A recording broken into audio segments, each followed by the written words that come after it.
10 ఏళ్ల పాటు మంత్రిగా నువ్వెలా చేశావంటూ హరీష్ రావుపై మరోసారి విరుచుకుపడ్డ ముఖ్యమంత్రి రేవంత్ రెడ్డి. సంవత్సరానికి 6,000 కోట్ల రూపాయలు బ్యాంకులకు చెల్లించే స్థితిలో ఉన్న తెలంగాణను కేసీఆర్ చేతిలో పెడితే వారు 80,000 పుస్తకాలు చదివిన అనుభవంతో 10 ఏళ్లలో సంవత్సరంలో 70,000 కోట్ల రూపాయలు బ్యాంకులకు చెల్లించాల్సిన పరిస్థితికి తెలంగాణ రాష్ట్రాన్ని దివాలాకు తెచ్చాడని సీఎం రేవంత్ రెడ్డి మండిపడ్డాడు. ఇవాళ సచివాలయంలో సింగరేణి కార్మికులకు రూ. 1 కోటి ప్రమాద బీమా పథకాన్ని సీఎం రేవంత్ రెడ్డి ప్రారంభించారు.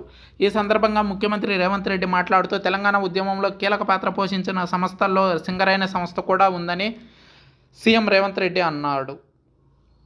గత 10 ఏళ్లు సింగరేణి కార్మికులకు సరైన న్యాయం జరగలేదని కేసీఆర్ ప్రభుత్వంపై మండిపడ్డారు ముఖ్యమంత్రి రేవంత్ రెడ్డి. ఒక్కొక్క విభాగాన్ని పరిశీలిస్తుంటే అసలు ఇంత తొందరగా విధ్వంసం చేయగలిగిన వ్యక్తి ప్రపంచంలో ఎవరైనా ఉన్నారంటే అది కేసీఆర్ మాత్రమే అని విమర్శించారు. ప్రతి నెల 1వ తేదీన ప్రభుత్వ ఉద్యోగులకు జీతాలు చెల్లించాల్సిన పరిస్థితిని నుంచి 25వ తారీఖున విడుదల వారీగా చెల్లించాల్సిన పరిస్థితికి తెలంగాణ ఆర్థిక స్థితిని దిగజార్చారని కేసీఆర్ కుటుంబంపై నిప్పులు చెరిగారు. కొత్త ప్రభుత్వం కొలువుదీరిన మొదటి నెలలో 4వ తేదీ జీతాలు ఇచ్చామన్నారు. రెండో నెలలో 1వ తేదీన జీతాలు చెల్లించామన్నారు. ఇప్పటికీ కేటీఆర్, హరీష్ రావు నిస్సిగ్గుగా మాట్లాడుతున్నారని ఫైర్ అయ్యారు. రైతు బంధు చెల్లించడం లేదని అంటున్నారని తెలిపారు.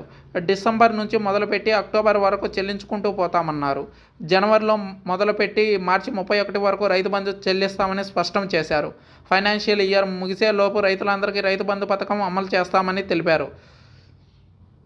15 రోజుల్లోనే రైతు బంధు చెల్లించవచ్చని, కాకపోతే ప్రభుత్వ ఉద్యోగులు జీతాలు, పెన్షన్లు, విద్యార్థుల సంక్షేమ పథకాలు నిధులు విడుదల చేయకపోతే రైతు బంధుకు విడుదల చేయొచ్చన్నారు. బీఆర్ఎస్ నాయకులు అబద్ధాలు చెప్పి ప్రజలను మభ్యపెడుతున్నారని తెలిపారు.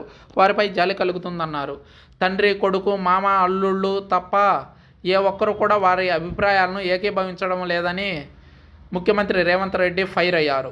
మండలిలో ఎమ్మెల్సీ కవిత, శాసనసభలో హరీష్ రావు, కేటీఆర్, బహిరంగ సభల్లో కేసీఆర్. ఈ నలుగురి ఘోషనే వినిపిస్తుంది తప్ప అసలు ఎవరైనా వారి పార్టీ వారైనా మాట్లాడుతున్నారా అని ప్రశ్నించారు. 10 ఏళ్లు ఉద్యోగ నియామకాలు చేపట్టలేదు. కోర్టు పరిధిలో ఉన్న వాటికి మేం పరిష్కారం చూపించాం. 60 రోజుల్లో 25,000 ప్రభుత్వ నియామకాలు చేపట్టామన్నారు.